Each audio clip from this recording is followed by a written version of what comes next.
নমস্কার বন্ধুগণ, সকলে কেমন আছেন? আশা করি প্রত্যেকেই ভালো আছেন। আমিও ভালো আছি। ঝুমুর হেলদি হেসেলে নতুন একটা রেসিপি নিয়ে আপনাদের সামনে চলে এসেছি। আজ তৈরি করে নেব ইলিশ মাছের মাথা দিয়ে কচুর শাকের রেসিপি। তো আমি এখানে কচু বাগানে চলে এসেছি। এবার কচু তুলে নেব, সেই জন্য প্রিপারেশন নিচ্ছিলাম। তো হ্যালো বন্ধুগণ, সকলে দেখছেন ঝুমুর হেলদি হেসেল নতুন রেসিপি। পুরোটা দেখতে থাকুন, সাথে থাকুন। আপনাদের সামনে একটা অসাধারণ রেসিপি আজকে তৈরি করে দেখাবো। আমি এই পদ্ধতিতে বানিয়ে থাকি। তো আমি এখন কি পদ্ধতিতে বানিয়ে থাকি সেটাই পুরো ভিডিওটা আপনাদের সামনে শেয়ার করব। তো এখানে কচু বাগানে আমি চলে গেছিলাম। এই যে দেখুন, এখান থেকে আমি কচু শাক তুলে নেব। এই কচু শাকগুলো কিন্তু খুব ভালো হয় খেতে, রোদ্দুরের জায়গায় লাগানো হয়েছে। তো খুবই সুস্বাদু এবং একটুও গলা চুলকায় না। তো আমার কচুতে অ্যালার্জি আছে, তবু আমি এই কচু শাকগুলো খেয়ে থাকি, একটু কিন্তু গলা চুলকায় না বা কিছুই হয় না। তো কার কার কচু শাক খেতে ভালো লাগে ইলিশ মাছের মাথা দিয়ে বিশেষত, অবশ্যই কমেন্ট করে জানাবেন। আর পুরো রেসিপিটার সঙ্গে থাকার অনুরোধ রইল। পুরো ভিডিও দেখতে থাকুন আর কেমন লাগে আপনাদের জানাতে থাকুন। আমার ভিডিওগুলো আপনাদের কেমন লাগে দেখতে অবশ্যই দেখে কমেন্ট বক্সে কিন্তু আমাকে জানিয়ে যাবেন, কেউ কিন্তু জানাতে ভুলবেন না। তো এখান থেকে আমি কচু শাক তুলে নিচ্ছি, যেইটুকু লাগবে, বেশি লাগবে না আমাদের, 3-4টে মতো তুলে নিয়েছি আমি এখান থেকে কচু শাক। তো পুরো ভিডিওটা সাথে থাকার অনুরোধ রইল।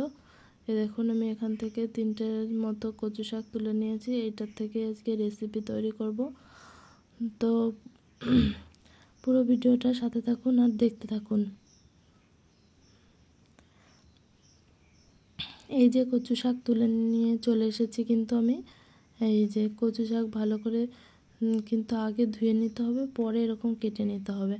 তারপরে জলে সিদ্ধ দেওয়ার জন্য আমি কড়াইতে জল বসিয়ে কচু শাক দিয়ে দেব। সিদ্ধ করে জলটা আমি ফেলে নেব। তা অনেকে না ফেলে নিলেও কিন্তু হবে জলটা, কারণ কচু শাকটা খুবই ভালো। যদি আপনি সিদ্ধ নাও করেন তাও কিন্তু কোনো অসুবিধা নেই। তো আমি এখানে একটুখানি সামান্য সিদ্ধ করে নিয়েছিলাম। তো সিদ্ধ করে এই যে হয়ে গেছে সিদ্ধ।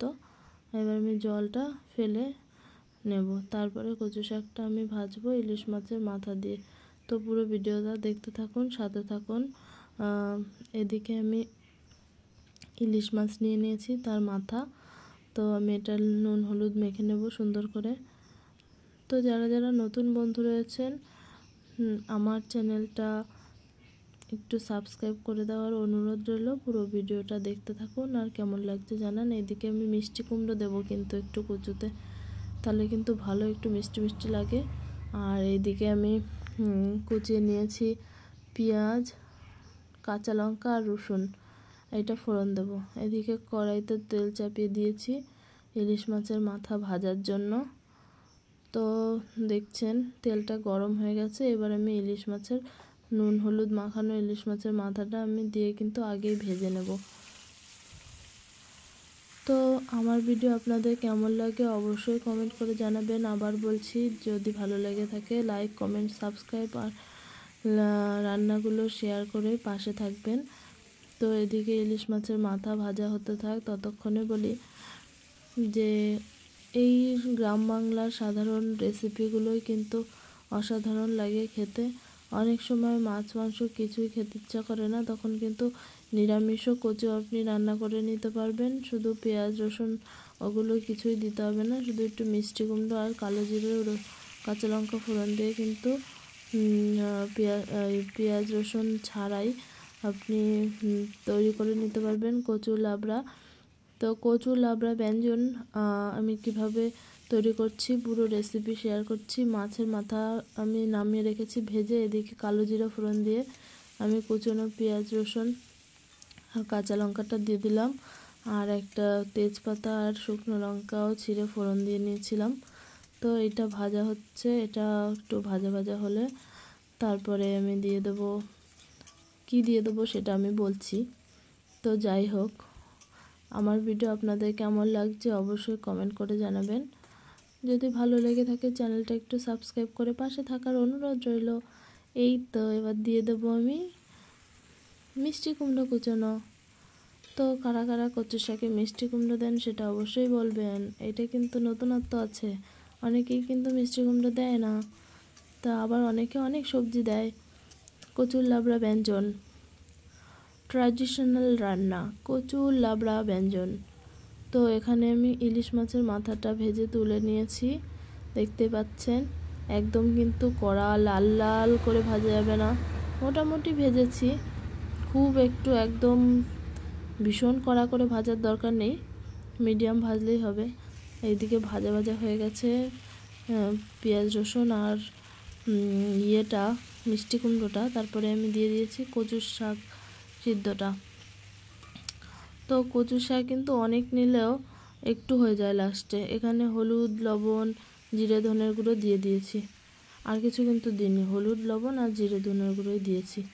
তো এবার আমি কচু শাকের সাথে সব কিছু ভালো করে মিশিয়ে নেব নেড়ে টেড়ে। তো ভালোই লাগছে খেতে, খুবই সুন্দর হয় খেতে, অবশ্যই বানিয়ে খেয়ে দেখবেন। আমার রান্না আপনাদের কেমন লাগছে সেটা অবশ্যই জানাবেন।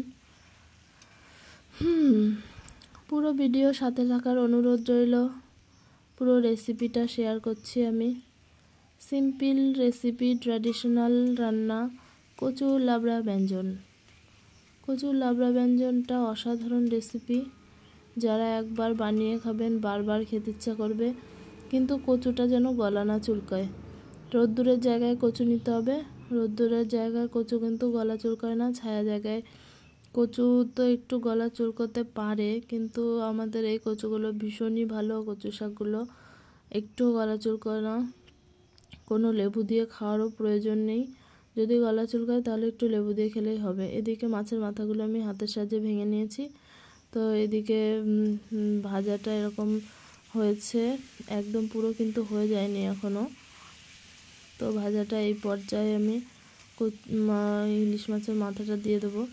আমি কোন পর্যায়ে কোনটা ইউজ করছি সেটা কিন্তু ইম্পর্টেন্ট আছে। তো ভালো করে ভেজে নেওয়ার পরে কিন্তু আমি কচুটা দিয়েছিলাম। ওই এখানে কিন্তু ইলিশ মাছের মাথার জায়গায় চিংড়ি মাছ বা অনেকে আছে ছোট কাঁকড়া, অনেক কিছু দিয়ে কিন্তু এটা খাওয়া যাবে। শুধু পেঁয়াজ রসুন ফোড়ন দিয়েও কিন্তু বানানো যাবে। সব কটাই রেসিপি দুর্দান্ত লাগে। তো ইলিশ মাছের মাথা দিয়ে যেন বেশি ভালো লাগে, তাই না? কার কার ইলিশ মাছের মাথা দিয়ে বেশি ভালো লাগে অবশ্যই কমেন্ট করে আমাকে জানাবেন। তো এই যে ইলিশ মাছের মাথাটা দিয়ে দিয়েছি, এবার ভালো করে নাড়িয়ে মিশিয়ে নিতে হবে। তো দারুণ হয়েছিল কিন্তু রান্নাটা, দুর্দান্ত রেসিপি।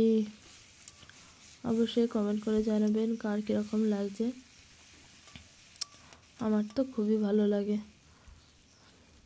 প্রায় শেষের দিকে রান্না। তো পুরো ভিডিওটা থাকুন, সাথে থাকুন, দেখতে থাকুন। অসাধারণ রেসিপি কচুর ইলিশ মাছের মাথা দিয়ে কচুর লাবড়া ব্যঞ্জন। তো এদিকে রেডি হয়ে গেছে। তো কচুর লাবড়া ব্যঞ্জন এরকম হয়েছিল। এইবার আমি খেয়ে দেখাবো কীরকম স্বাদ হয়েছে।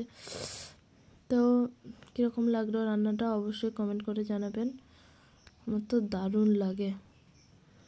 এদিকে আর রান্না করেছিলাম মোচা। তো আমি নিয়ে নিয়েছি ভাত, গরম গরম ভাত, বুঝতে পারছেন ধোয়া উঠছে দেখে।